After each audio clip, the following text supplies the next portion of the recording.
Hey, good afternoon, and welcome to this week's installment of Mark and Mark in the Midday. I'm Mark Weiss, and I'm with my partner, as always, Mark Littell, a.k.a. Country. And today we have a wonderful guest. We have one of the preeminent relievers from the late 1970s in the American League, Mr. Jim Kern, and obviously one of Country's contemporaries. So we're going to have a lot of fun with this show today. Welcome to the show, Jim. Well, thank you. I'm sitting here in Fort Worth looking at it starting to rain. It's a good day here. Well, actually rains in Texas? Well, I'm down here in Austin, and I'm waiting for it to rain because I see it coming. But, Jim Kern, I can attest to this. I mean, I was a hard thrower, but Jim Kern was a little bit taller than me. He had a little more whippersnapper, but he had some really, really good years, and nobody likes facing Jim Kern, especially when he was on. And the one thing we were talking about the mid to late 70s, your debut was in 74, right, Jim? That's when you came up. Yeah, I've had won 17 games in AAA in 74, and they brought me up to the major leagues in September. Well, I believe you won the Ollie Reynolds Award that year. Yeah, it was interesting. I set a strikeout all-time American Association strikeout record, broke Harvey Haddock's most strikeouts in a season with 220 and most strikeouts in a game with 19. Oh, my God. We're at Oklahoma City? I was with Oklahoma City, yeah. Uh-huh. That's right. That's where I remember Jim from because I was on Omaha and I was hurt that year, but you saw this guy out there bringing it. That's for real. And I know our hitters didn't like facing. He said this guy, you definitely don't want him to get plunked by him because something could probably break off. And that was pretty much the way it was. But I didn't know he had 17 wins. That's pretty dang good. I had 16 one year, but 17 is a big deal. Yeah, I was 17-7 with a team that was 12 games under 500. Oh, there you go. You talk about hitting people. I think it's kind of interesting that the gentleman we lost in the Austin area, Don Baylor, yesterday, I hit Don 11 times on the forearm in 13 years in the major leagues, and I guarantee you half of those were strikes. Yeah, you have the same experience? Well, Don was very big. He was one of the few guys I've ever known. You could see muscle definition through the shirt, him and Winfield. But he used to like the ball away, and he was so big he would stand on top of the plate. I mean, nearly have his toes on the plate trying to intimidate you throwing the ball away. I made a living on the inside half the plate, and you didn't see a ball away until you hurt me inside.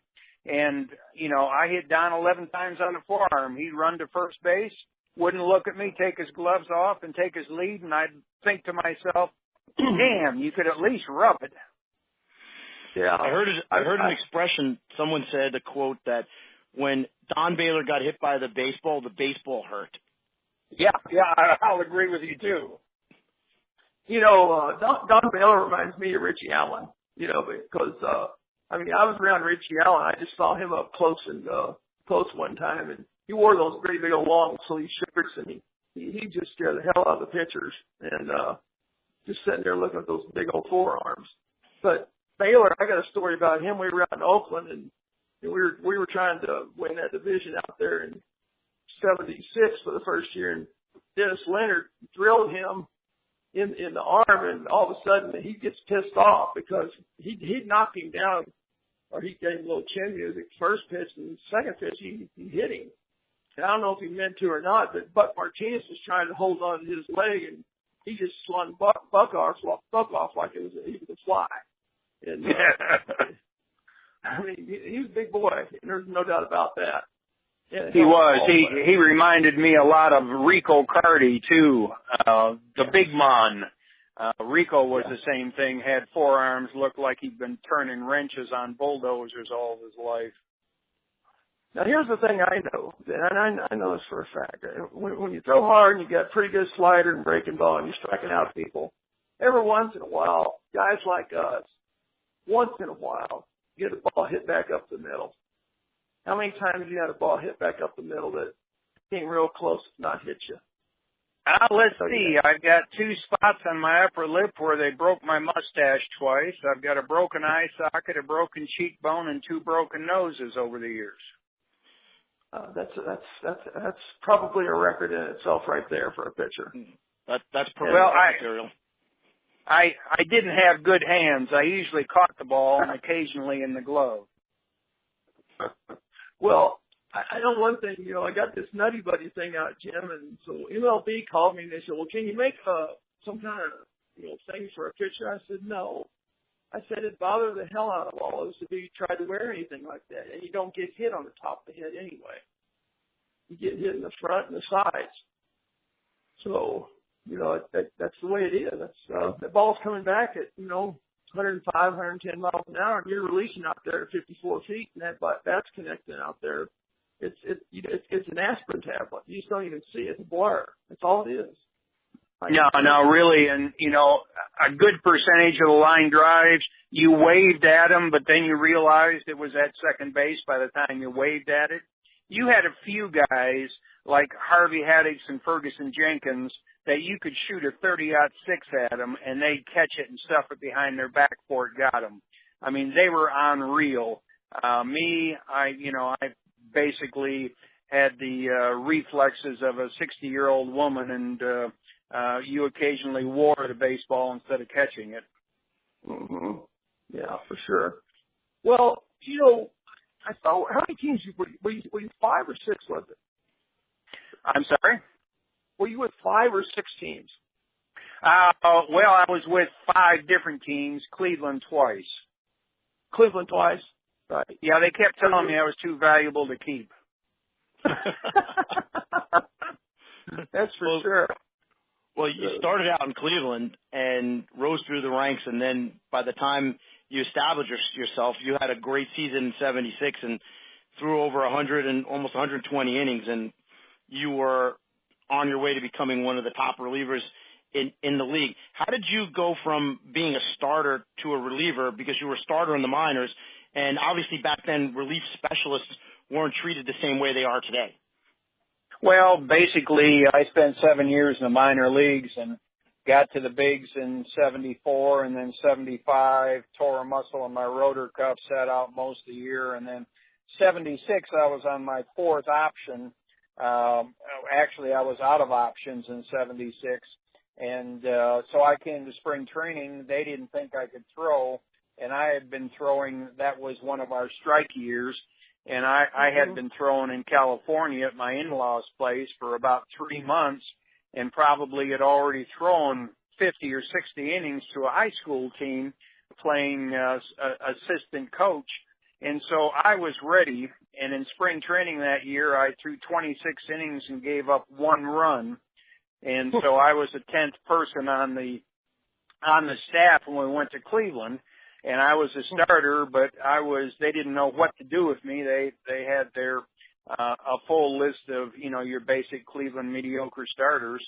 And so I was thrown in the bullpen. I started out in long relief and, did well, then went to middle relief and did well. Dave LaRoche was a short man at that time, and I was pretty much a setup man. But I think it was a huge plus for me to be a starting pitcher and having that kind of arm strength, in that I could pitch in any scenario. I could pitch long, short. My forte was the fastball. I could throw it in the upper 90s consistently. When I was 14, I was 6'4" and weighed 158 pounds. If I turned sideways, the only shadow on the ground was a pair of lips. And basically, I didn't have enough muscle mass to control the length of my lever arm. With a shirt, I wear a 17.5 neck and a 38 sleeve on a shirt, so I've got some wings. Woo. Well, the plus to this is I wasn't strong enough to keep my wrist on top of the ball when I was throwing. And so it turned one way or the other, but the plus to this was it put a lot of motion on the ball. You can throw, as you know well, Mark, you can throw 95, 96, and a major league hitter is going to catch up to that ball. They're unreal what they can hit. But if you've got late movement on the ball throwing 95 plus, they really don't have a chance. and especially if the ball doesn't move the same.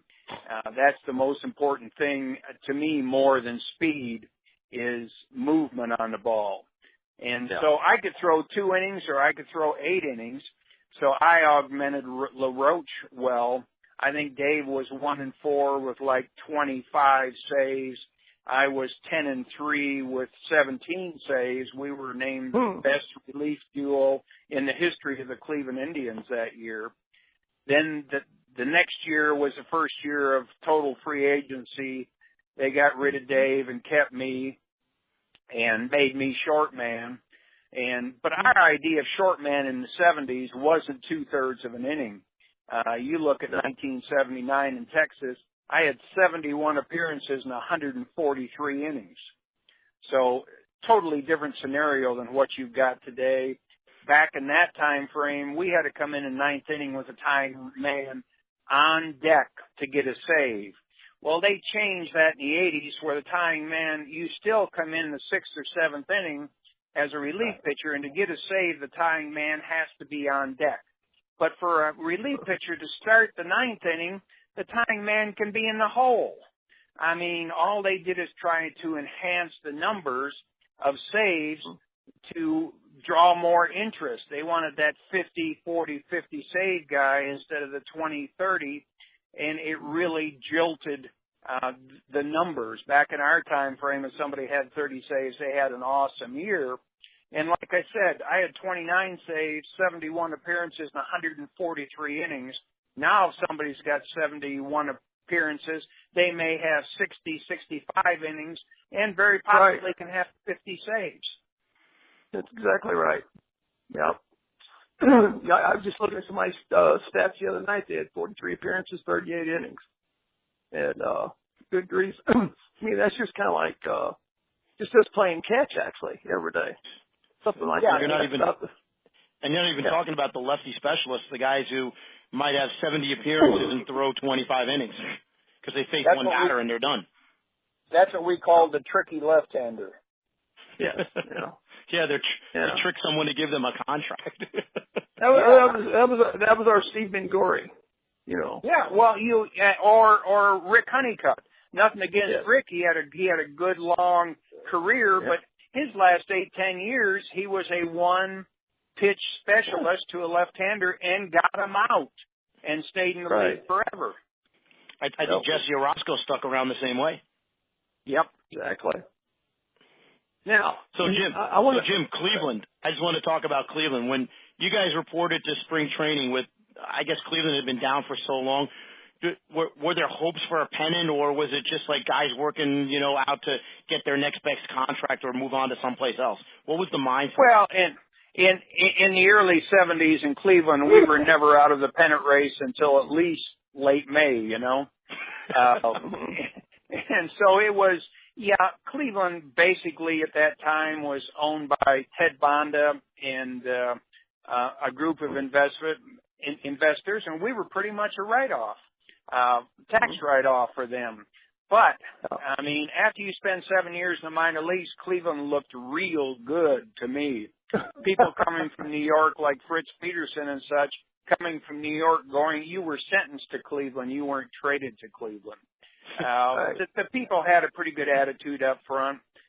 You had a few guys on the team like Gaylord Perry, and to me, Gaylord would never let you get down. A more tenacious person you never met in your life. And so these guys always expected to win when they went out there, one way or another. And that type of attitude kept people up. He didn't call it a spitter. He called it a Cuban forkball. Now you mentioned Fritz Peterson's name, and Fritz is another Facebook friend of all of ours. It's urban legend. You tell us true or not true, but Fritz and Pat Dobson were doing a crossword puzzle, and the clue came up, and I want to see if I can quote it the right way, but the clue was somehow came up, and it was about a bird of not flight, and they said, and they looked over at you and said Jim Kern, and that's how you got the Emu nickname. Is that true? False? That's exactly how it happened. That happened in '76 early. I was walking through the clubhouse, and at that time I played at little over 6'5" and 185 pounds. And, you know, I used to squawk like a crow occasionally, so I'm coming past them, and they're sitting in the locker doing a crossword puzzle, and the puzzle was the world's largest non-flying bird. And about that time I squawked, and I've been emu ever since. You know, and everybody thought emu was a derogatory nickname. To me, it was a great nickname. Like I said, when I was 14, I was 6'4", weighed 158 pounds. I was Zipper, Ichabod. I mean, emu is great. And in the big leagues, you know, when you come up from the minor leagues to the big leagues, the veterans adopt you, one group or another, if they like you. If you're a Bible thumper, those people will adopt you. If you're a wacko, those people will adopt you. And just let me say I didn't get adopted by the Bible thumpers. And so to be given a nickname like this, you're accepted into their group. And to me, that was big because as a rookie, they knew you weren't making any money. They would take you out, feed you supper, buy you supper, take you out drinking, get you hammered, but the big thing is they were always talking baseball, and you were learning baseball from the best that ever played. I tell people I learned more about pitching, listen to Boog Powell talk about hitting than I ever learned from any pitching coach. That's interesting. Amazing. I've got a question from one of our listeners. It was about the uniforms that the Indians wore in the 70s, and they wanted to know, how did you guys feel when they issued those red-on-red uniforms that kind of looked like something softball players would wear? Did you guys feel like, oh, well, we're major leaguers, who cares? Or was it like, you know, that's kind of not like what way major leaguers dress? Well, we had to wear those every Sunday, and I can remember the first time they came down, Boog Powell at that time was about 6'4" and weighed about 270. And Booger put on that uniform, and Pat Dobson looked at him and said, "Boog, you look like a 300-pound blood clot." That's basically the way the players felt about it. Oh gosh. Hey, you played with George Hendrick as well, didn't you? Silk, Silk was one of the better hitters. I'll tell you, the only guy I've ever seen that had a quick enough bat that he hit a foul ball and it didn't come off the top of the bat. It came off the barrel of the bat, and he drove it behind him. Wow. Yeah. Silk they called him Silk because he was just so smooth. Had an awesome arm. You'd never know it. He was very laid back, but this man could hit.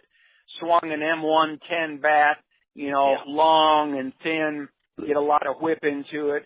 But George was one of the better ball players on the team. He did it so quietly that you really didn't notice. It's like the difference between DiMaggio and Mays. DiMaggio they'd hit a long fly ball to center field. He'd hustle back as fast as he could, stand there and wait for it. Mays timed it so he could make his leap, make his grab, make it look like he was awesome. It's just that different type of player. George was just that subtle type DiMaggio player. Well, you had a lot of great players walk through the Cleveland clubhouse in the 70s. It just never seemed to mesh up where they were there together. Like they were always constantly moving the roster. I mean, you had a young Dennis Eckersley on your staff, too, at that time. Yeah. Eck and I came up together in 75. Eck was 20 and scary. He was a complete pitcher at 20. He could throw the ball hard on those slow radar guns back then. He'd throw 92, 93, which was bringing it back then.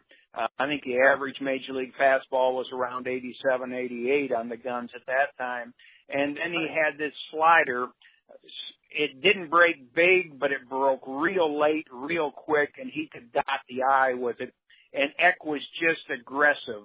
Eck and Fisk were the two type of person that if you played against them, you thought they were the biggest jerk, conceited jerk there was.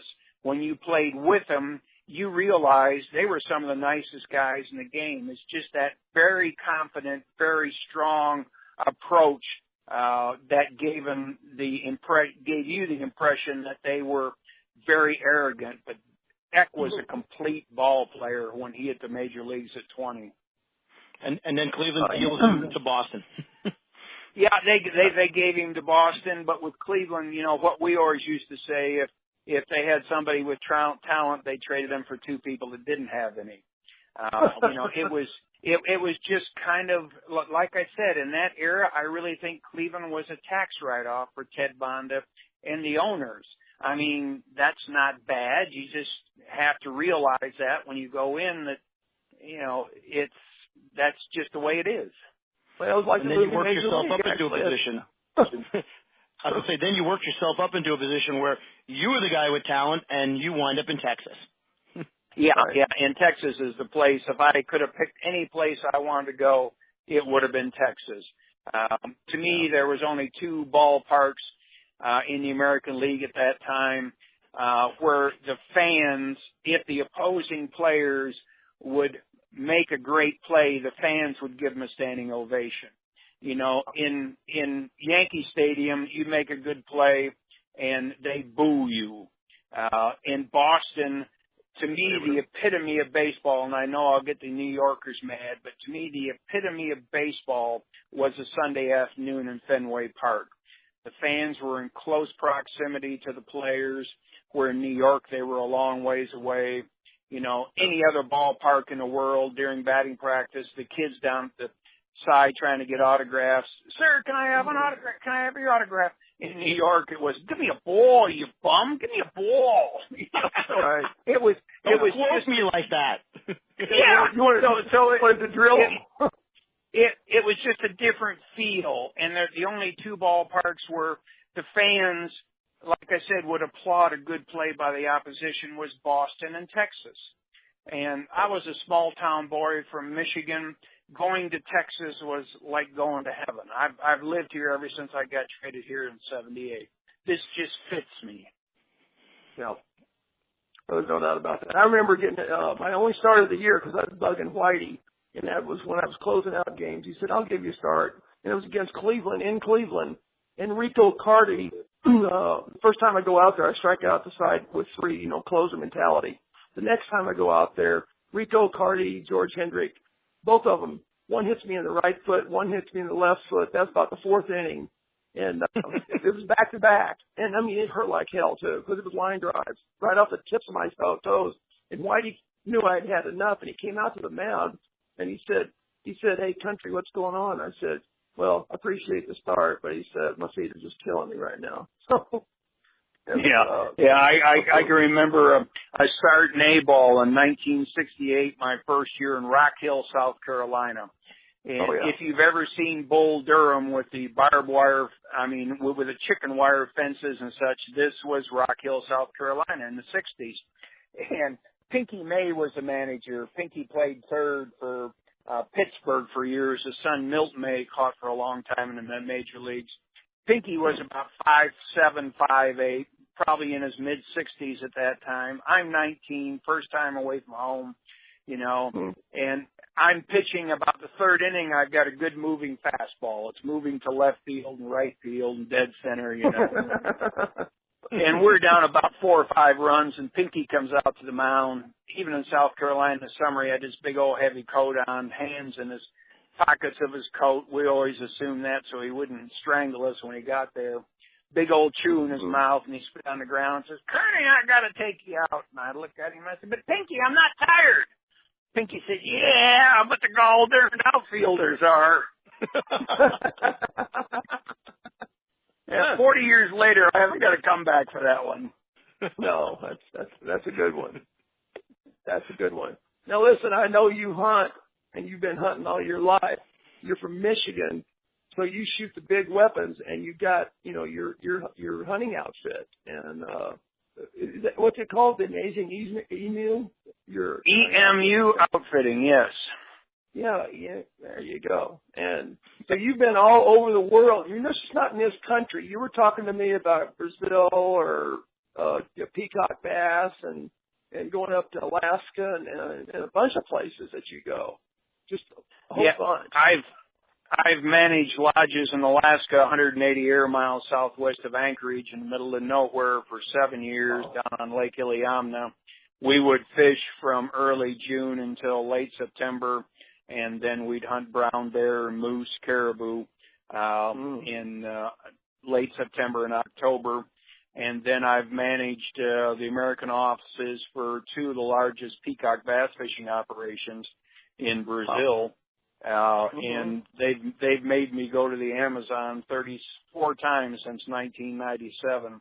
And we presently have a camp down there. We booked now 1,400 miles up from the ocean into the rainforest. It's absolutely awesome.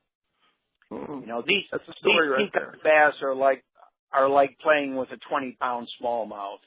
You know, when you're using 80-pound test-braided Kevlar line to catch a 20-pound fish, it tells you how strong they are. I've shot sporting clays and skeet competitively over the last 40 years. I'm to the point though, I do a lot of guiding still, but most of my shooting anymore personally is done with a camera. I've really become enamored with the camera. I think I've got about 80,000 pictures on the hard drives of my computers at the house. But you're in Alaska, you're in Brazil's Amazon, you get to places nobody else gets to, and it's really neat to be able to utilize these pictures. Hey, Jim, what type of camera are you shooting with? Are you a Nikon guy or a Canon guy? No, I'm a Canon guy. You know, it's the same like shotguns. You're either a Beretta or a Browning guy. Canon, Nikon, same quality. The only problem is once you go one way or the other and you start buying lenses, you're stuck with that particular brand because the lenses won't interchange.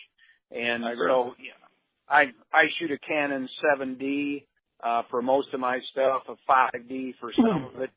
But, you know, it's the photography has gotten to be a disease. I agree. I have the same bug myself. I shoot the 70D.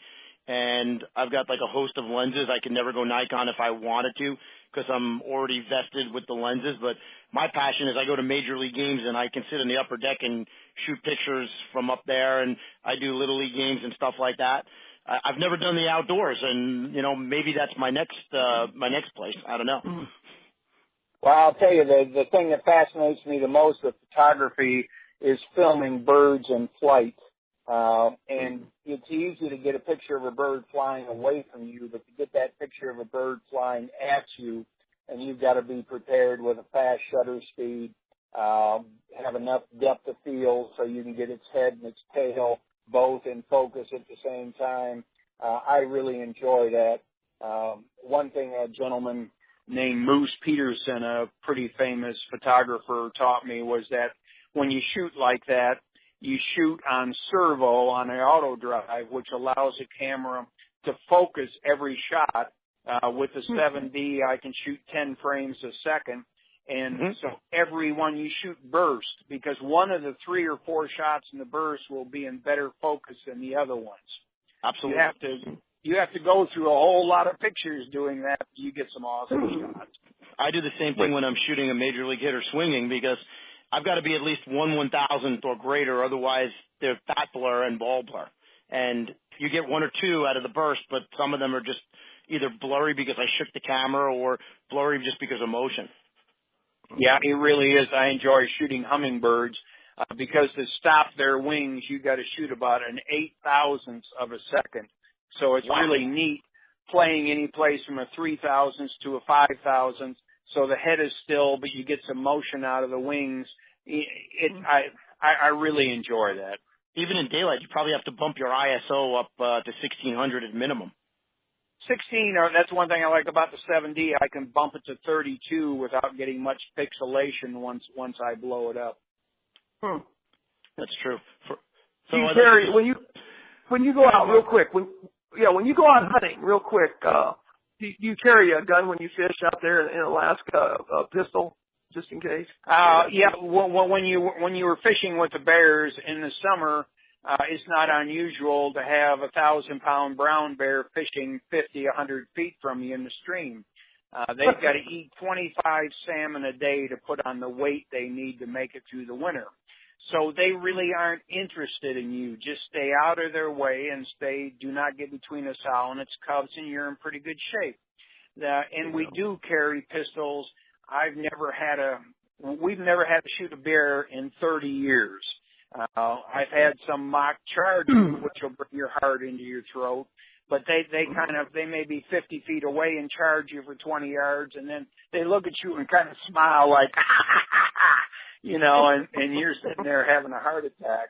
But no, you don't want to shoot a bear. The way we approach it is we're in their home, their house, their backyard, and so respect them and move out of their way.